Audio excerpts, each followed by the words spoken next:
Hi, my name's Toni Losey. I would just like to welcome you to a small little corner of my studio. I thought I would take some time today and walk you through a little bit about my process, about what my space is like, some of my inspirations, and maybe just give you a little bit more of an idea of how I make the work that I make. I get very interested in the ideas of growth and patterns of growth and how things are born, how they live, how they die, and what that process looks like. I don't normally work in my studio with finished pieces right on my studio table, but I wanted to bring out a few pieces. You'll notice right off that the scale is on the smaller side, but I do also work in some fairly large scale pieces, more in the 2 to 3 feet tall. It's been a really interesting process for me to shift in scale and consider the idea of the sample and how that changes the viewer's interaction. This is part,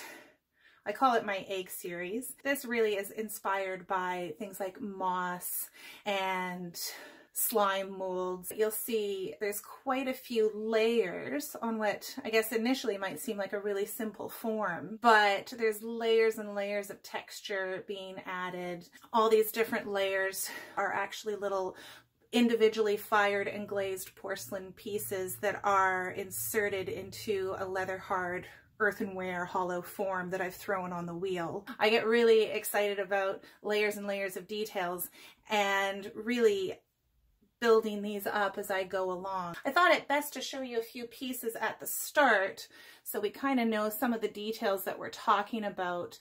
So again, similar idea here in that we've got these porcelain pieces added into an earthenware body, again with this layered texture surface.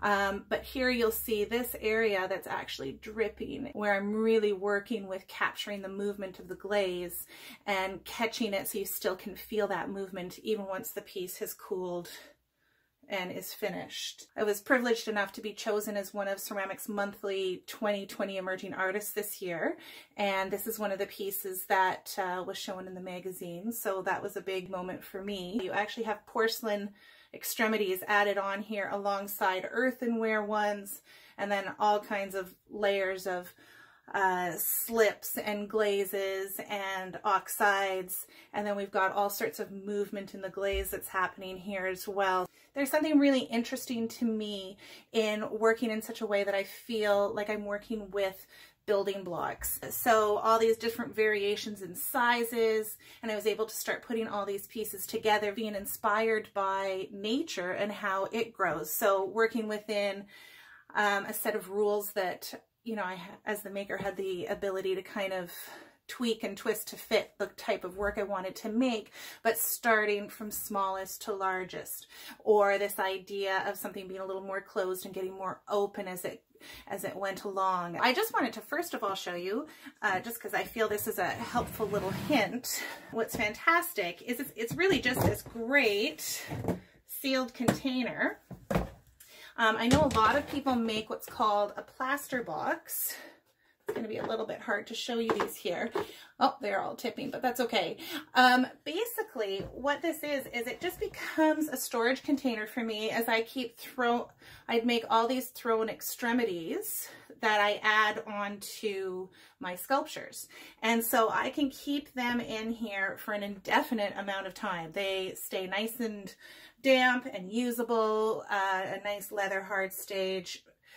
I hate to admit how long some of them have lasted. Sometimes it's up to months, but sometimes it's, for use within the next day or two. But it really allows me a much longer working stage. All I do is I line the bottom of the box with a bit of paper.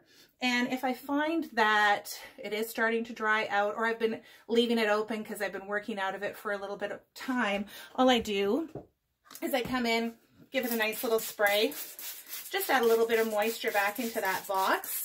Make sure that paper's wet, throw the lid back on, and it's good for, well, however long you need it, really. Another thing I wanted to take you through, and again, it's this idea of building blocks. So I find myself endlessly making all these little parts that eventually all come together. So we start with the extremities that go onto the earthenware forms that I've been creating, all wheel thrown.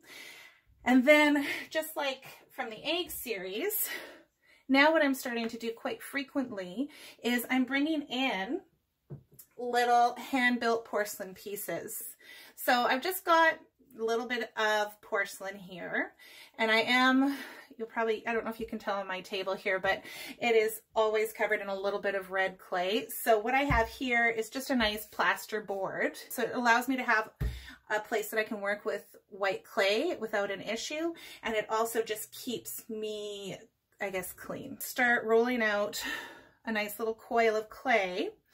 And I am working quite small, as you can notice just when you're looking at something like the egg series here. So I'm just making a nice little small coil of clay. And then I take just a little minute piece off, and I just take a finger and I'm just going to flatten out. So I end up with something kind of like this, not much to it. And I have these great little dowel tools. I think I got this from Pottery Supply House, PSH. And they've just the dowel with the 2 different size balls on the end. I've got quite a few different sizes of them. But all I do is I take one of those balls on the end, and I try not to be overly perfect about it. I just push it right into the end here, and I just give it a roll on my thumb. And then I end up with just this little, I feel they're a little flower-like.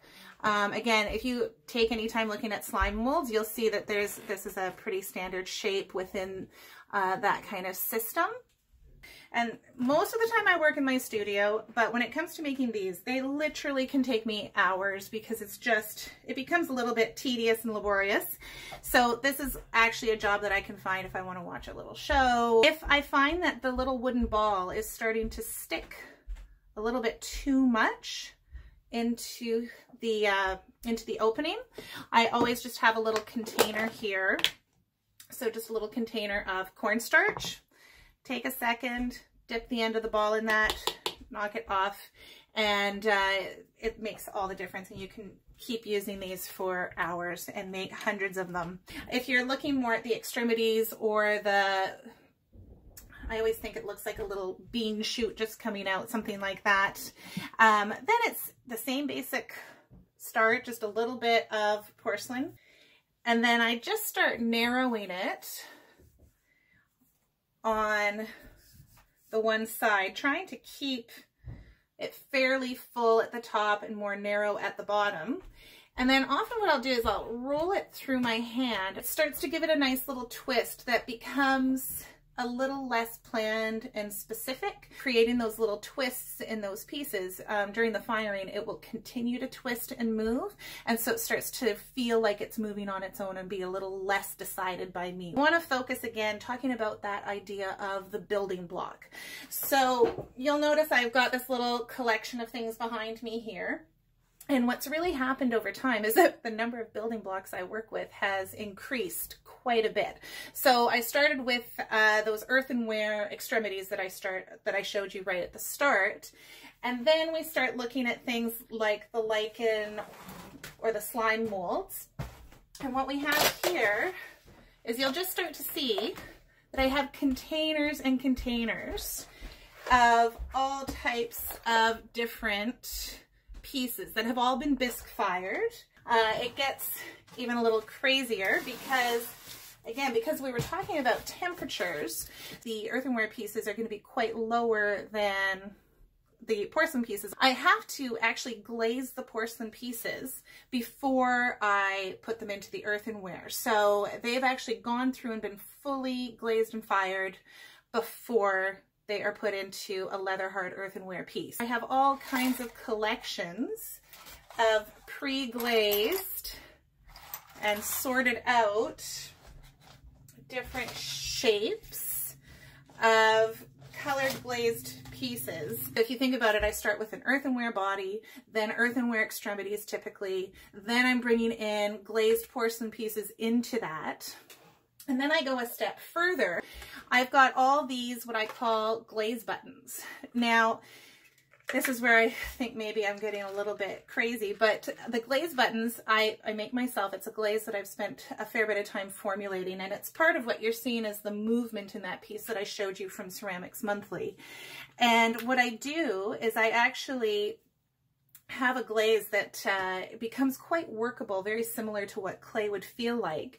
And I've got all kinds of colorants added to it. And what I do is I fire these individually on a kiln shelf. And then I take another bit of glaze and add that onto the, add the glaze button onto a finished piece with more glaze, and then have it fire on, and either have it standing still, so standing still doing just little tiny things like this one, or I start working on the movement like what you're seeing in this one, because we really are talking about 10 degrees Celsius between not moving and moving. And then having that knowledge of where that place happens allows me to really create some really interesting things happening, where I can have some glaze that's moving and flowing, and then I come back and fire a new piece on just a few degrees lower, and that piece stays standing up and it's beside this piece with this movement. All of these different puzzle pieces, it reminds me a little bit of when I was a kid, just playing with blocks or playing with Lego and finding which way to put it together to get that result that I want.